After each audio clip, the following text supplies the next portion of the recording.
22 तारिख शनिवार दिन देवस्नान पूर्णमी। एथिपाई श्री जगन्नाथ मंदिर प्रशासन पक्षरु नीति निर्घंट प्रस्तुत करा जायछि।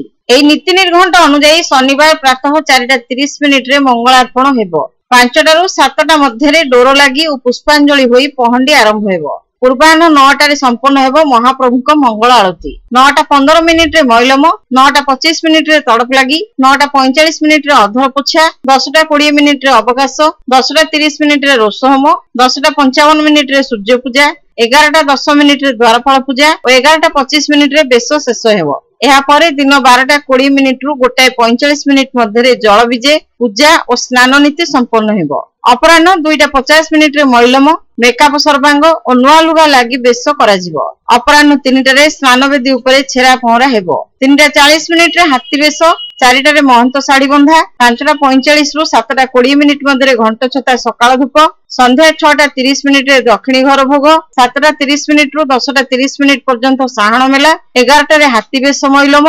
11:10 रे पुष्पांजलि और डोर लागि, 11:30 रु 2टा मध्य बाहुडा पहंडी और 2:30 रे सुना चिता और राहुरेखा मैलम कराजिबो बोली नीति निर्घंट रे समय धार्य करा जायछि।